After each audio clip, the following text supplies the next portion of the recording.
This is RTV6 News at 11, working for you. We start at 11 o'clock with a Storm Team 6 alert. Heavy rain, wind, and lightning is blamed for some major damage across central Indiana. And the storm threat is not over. Good evening to you. I'm Mark Mullins. And I'm Amanda Starantino. Let's get right over to Storm Team 6 Chief Meteorologist Kevin Gregory. Kevin. And thunderstorms, Amanda, entering the western portion of the state. We've had a long break, and it was much needed after that flooding from Hamilton County to the north. Thunderstorms mainly in western Indiana now. The overall severe weather threat tonight is low. Flooding potential is high, though, with any of these thunderstorms because of the downpours expected. The line is still west of Lafayette and Terre Haute. Back to that in a second. This is unusual. All counties in Indiana are under a flash flood watch. So all 92 counties now included in a flash flood watch. The one flash flood warning that continues for the next hour in Hamilton County because of that evening torrential rainfall. Here are the thunderstorms crossing the Wabash River. Non-severe, but putting down some heavy rainfall. They'll continue to move to the east. There's your overall rain probability through the nighttime hours. We'll talk about 3 specific changes for tomorrow. We'll do that coming up. And power is expected to be out in Noblesville for a couple more hours after a tree fell on power lines there.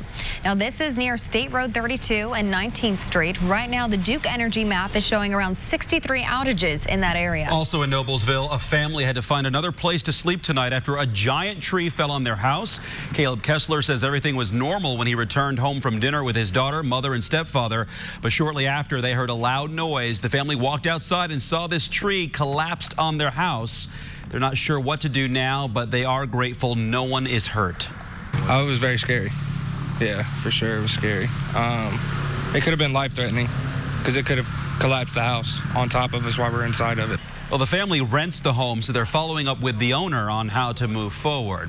Lightning is believed to be behind the cause of a fire that destroyed a home in Fishers. Video shows the home in the Hunters Run subdivision in flames. You see it there. Firefighters say no one was home when that fire started.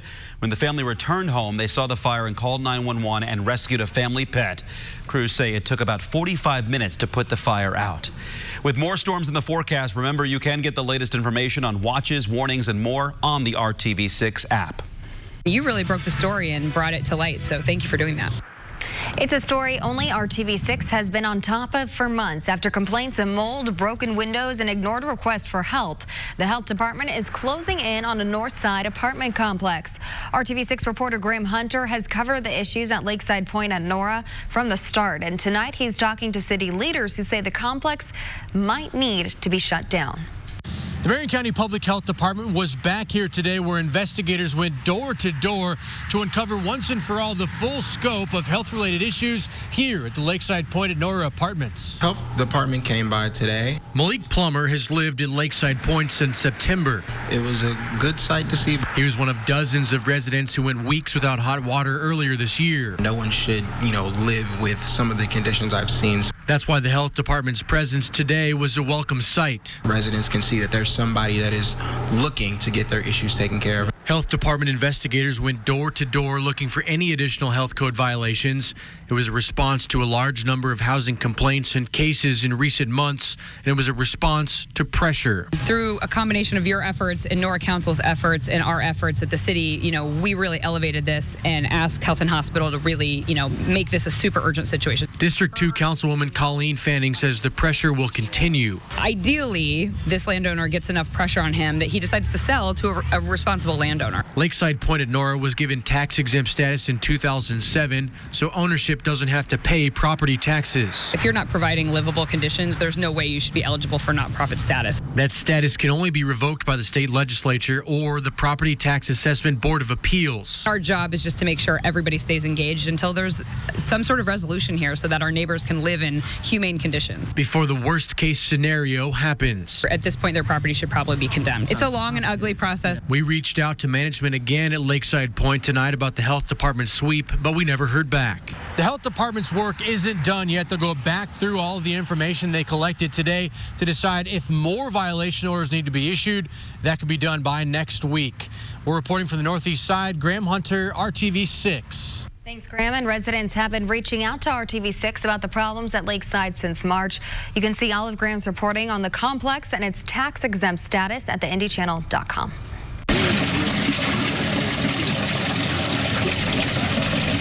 You can see the difference in an Indianapolis neighborhood before RTV6 got involved to help fix a lingering leak and after. Last week, a homeowner reached out for help, saying the leak had been running for over a month near Brookside Park, and Citizens Energy would not fix it. After RTV6 talked to the company, officials said they would address the problem. We returned to the area today and found the leak is repaired. If you have a problem and need help getting results, contact us at workingforyou@rtv6.com. As the City County Council prepares to vote on a plan to help people living in food deserts, one of those communities is on the brink of losing another grocery store. A&I Variety Meats and Produce is near 38th and Post on the northeast side. The owner tells RTV6 the store is struggling, and without financial help and support from city leaders, he could be out of business in less than a month. This comes 1 week after neighbors shared frustrations with us, saying the city's plan to address food insecurity will do more harm than good. The city needs to acknowledge that they need to financially invest not only in this store but in this area. We've had businesses in this area and they have left because the city has not felt the need to invest here like they do in downtown or Fountain Square or other areas of the city. They have neglected this area, and now they're starting to feel the brunt of that neglect. The city's proposal includes subsidizing Lyft rides to grocery stores and developing an app to help people find nearby places to get fresh food. A town hall meeting on the issue will be held at A&I Friday night at 8 o'clock. And a reminder, kids can get free meals this summer at nearly 100 locations, including various Indianapolis parks and other sites. Anyone age 18 and under is eligible for meals. You can find a list of locations by going to the RTV6 app and clicking on this story. It has been 4 months since a car hit and killed a man walking near Castleton Square Mall. The pedestrian crosswalk signal where that crash happened does not work. Today, we counted 6 intersections along 82nd from Ivy Knoll to Bash Street with signals that are not working. Matthew Stone, who lives nearby, noticed the broken signals last fall. Well, I know I'm not the only pedestrian and the only person who walks around here, and I'm not the only one being disserviced by the extreme delay in getting these fixed. The Department of Public Works tells RTV6 they're aware the crosswalk signals are not functioning and says they will be repaired by July 12th. We'll continue to follow up to make sure that happens. A fundraiser is underway to help pay for a project honoring Abby Williams and Libby German. Organizers hope to raise $50,000 by August 14th for the Abby and Libby Memorial Park. If they meet the goal, the park will qualify for a state grant for the same amount. If you like to donate, go to the RTV6 app and click on this story. Plans for the park include softball fields, playgrounds, an amphitheater, and picnic shelters. It's been more than 2 years since the girls were found murdered along a Delphi trail. Police are still searching for their killer. Investigators are looking into whether an animal rights group activist persuaded employees at Fair Oaks Farm to abuse animals. The Newton County prosecutor says a witness supports allegations from a suspect claiming an undercover employee with the Animal Recovery Mission encouraged the abuse. The group's founder calls the allegations ridiculous and absurd. The farm in Northwest Indiana continues to face backlash after the organization released video of the abuse. A landlord in Miami County is accused of stealing a tenant's cats, all 9 of them. John Norris faces theft and animal cruelty charges. Police say he argued with a tenant about having so many cats in an apartment. A witness later saw Norris leaving the building with the cats. He eventually admitted to taking them. They're in good condition and back with their owner tonight. Thunderstorms entering the western portion of the state, where they'll be in the morning, and the changes for tomorrow coming up.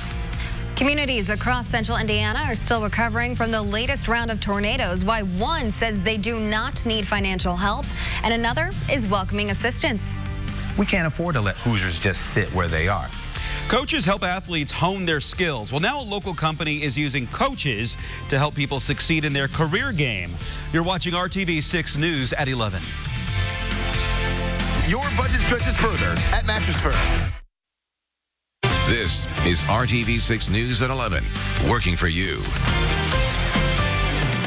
The FBI is testing alcohol samples taken from at least one mini bar at a resort in the Dominican Republic. This comes after at least 9 American tourists died while or after visiting the country since last June. For many family members, the deaths are under mysterious circumstances.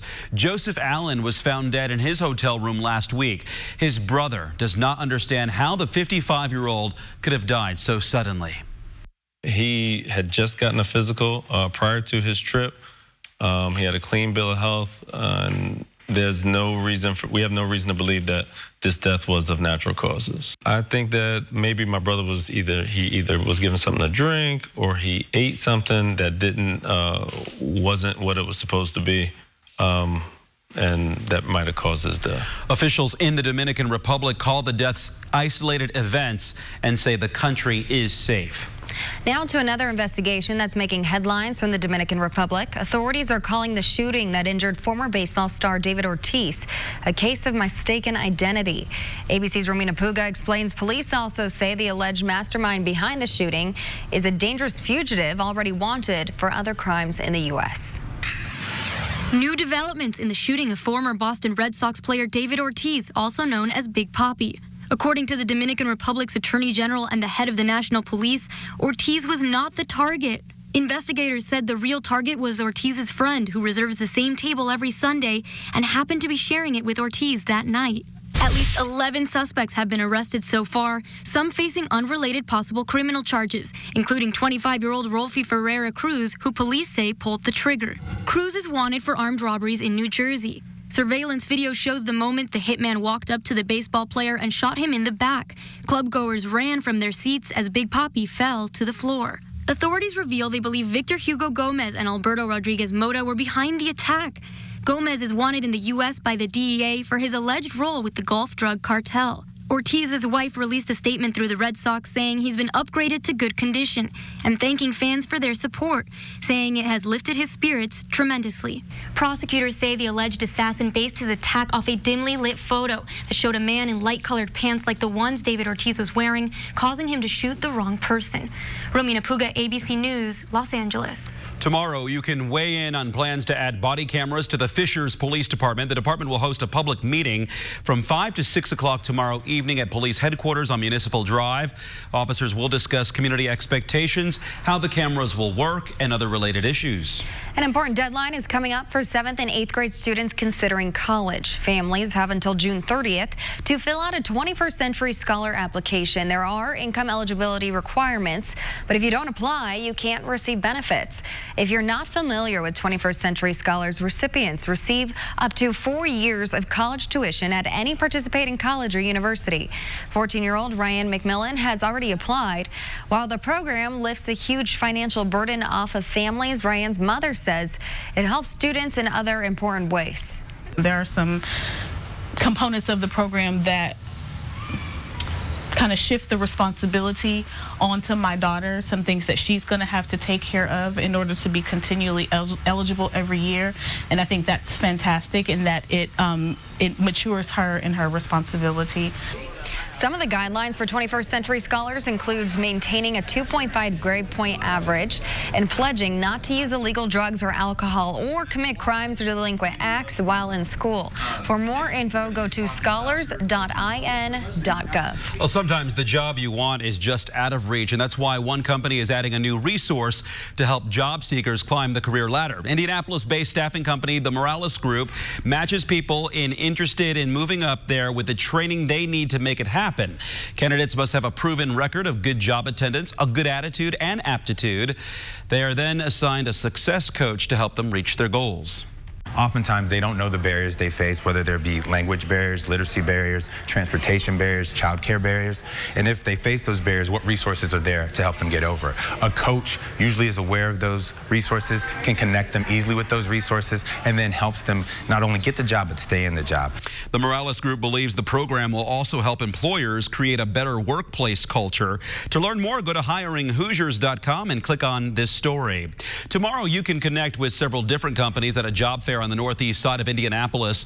The Marriott on East 21st Street is hosting the event from 11 to 2. Participating employers include Securitas, FedEx, and Charter Spectrum. Positions include administrative, customer service, law enforcement, and sales.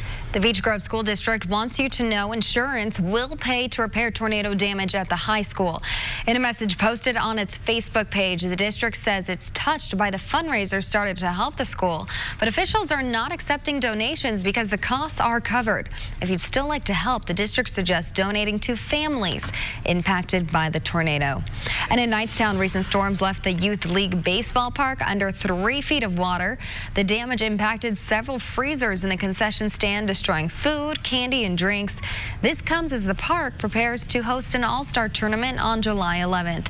Not surprisingly, the community is already stepping up to help. All week long, I've been getting phone calls. Hey, what can we do to help? What do you guys need to make things better down there? And that's what community is about.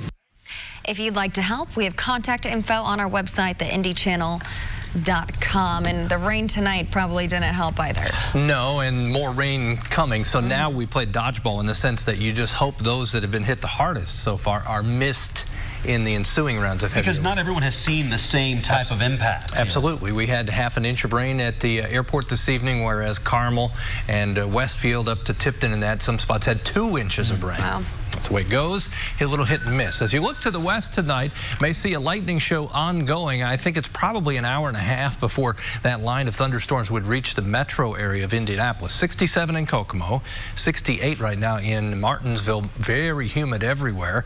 As our overnight severe threat is low. It's not non-existent, but it's in the marginal or low risk category. Flooding is the main threat. As we get these thunderstorms, the humidity's high. They're not moving that quickly. At least they are moving at about 20 to 25 miles per hour, so that will help a little bit so it doesn't have a prolonged period of rain in any one spot as we go through the overnight. There's your arcing line of showers and thunderstorms cutting from northwest Indiana to almost Lafayette and Crawfordsville and then through Terre Haute. We'll zoom in on this. About ready to cross 231, Lafayette down to Linden to Crawfordsville and toward Bainbridge. Some of the pockets of heavier rainfall there could bring half an inch or more in a short period of time. This is moving to the east, so this line back here still a ways away, but you notice how it's kind of lurching out to the east with additional development out ahead of the main line. This is free. Our Storm Shield app, it's a weather radio for your phone. I keep mentioning this all the time, and I'll give you peace of mind because it will keep you informed even if you lose power at home, and flood warnings are available as well. Thunderstorms first half of today are most likely in the morning. Then we'll move on and decrease our chance for rain from there. Temperatures locked in the 60s in the morning. That's one change for tomorrow. The humidity will be lower. That's another. And then drying out in the afternoon. That's an unusual but welcome kind of development. Temperatures in the low 70s tomorrow. Watch the wind from the southwest go to the northwest, and it will be stronger. We'll call it breezy with some gusts over 20 miles per hour. The air's been fairly stagnant here recently. That changes tomorrow. 7:30 in the morning. Scattered showers, thunderstorms, few pockets with heavier rainfall. As we get to the afternoon, they're just not as widespread. That gives us a little bit of a break, and it begins a break that will take us through much of Friday. As far as our rain chances Friday in the western portion of the state, a little higher. Cooler tomorrow, coolest within the 7-day forecast as a matter of fact. Friday afternoon, thunderstorm chances will increase western portion of the state. Temperatures also jump back closer to average, whereas we're at 73 tomorrow, we'll be around 80 on Friday. Showers, thunder shower potential, southwest portions of the state as we get to Friday afternoon and evening, and then over the weekend, rain chances will come back up, humidity will climb, and our temperatures will push to as warm as 87 degrees on Sunday. Warmest day within the 7-day forecast. Thunderstorms are still likely Monday, and we back off a little bit Tuesday and Wednesday. But I can't stress enough, it takes less rain now to create more problems. And we saw cars, having been removed from intersections in Hamilton County today. I think we can see more of that from now through the weekend. It's been a constant nuisance for a lot of people out there who are in the middle of this. Be careful indeed. Yeah. Keep an eye on things very closely. Pacers are going to be in action tomorrow night, not on the court, but the folks in the front office have some big decisions to make as the draft comes and the Pacers wait to make their pick. We'll get some insight for round 1 coming up next in sports. 6 caller at 6 a.m. for your chance to win. And good evening, everyone. The Colts wrapped up minicamp last week, more than a month of workouts before that. Other than the lack of Andrew Luck on the field, it all seemed to go pretty well. Now the team begins to look ahead to the important work that comes ahead of them at training camp. Grand Park in Westfield will be the site of Colts camp for the second straight year. Last spring, the franchise signed a 10-year deal with Westfield. And last year's camp saw tens of thousands of fans make the trip to watch. Admission will be free again this year. Fans do need to go online and print out tickets for each day. There will be a total of 16 practices open to the public this summer. Camp will get started Thursday, July 25th. The first 4 days of practice will be open at 2 p.m. There will also be a set of days with early 9 a.m. sessions. Several theme days during the 3 weeks, including Kids Day, Armed Forces Day, the Sunrise Shred Workout on August 10th, and the Browns will be here for joint practices on the final 2 days. By the way, the first preseason game in the middle of all that comes up August 8th at Buffalo. The Pacers will get to watch a fair amount of the draft's first round tomorrow night as they wait to make the 18th pick. There could be some interesting names still left on the board, though, assuming they don't make some kind of a deal before number 18 comes up. Here's a look at the group of teams picking around the Pacers. Detroit, Orlando, and Brooklyn are ahead of them. The Pacers will be watching closely as their Eastern Conference rivals take some names off the board. So who will Indiana end up selecting tomorrow night? Don't assume that it will automatically be the best player available. Well, obviously in the draft, you're looking for talent, so that's number one. But then, you know, just a lot of the ideals that we like here, guys that play together, guys that play hard, two-way players, offensive and defense. You know, an Indiana Pacers team is going to be hard-pressed to overlook the defensive end of the court. So, you know, those kinds of things, it's great to spend time with them, get to know them as people. Pacers also have the number 50 overall pick in round number 2. The draft starts tomorrow night at 7:30. So there are plenty of perks to winning the Indianapolis 500. Simon Pagenaud is still soaking it all in. This week, a trip to Las Vegas, part of the NHL End of Season Awards. And before tonight's big show, the 500 champ made the rounds. I think I have that photo a couple times in my gallery as well. Simon was on stage to present the league's top goaltender award. As race car drivers, we are used to speed, so we can relate. And like the nominees for the Vezina Trophy, drivers of different styles.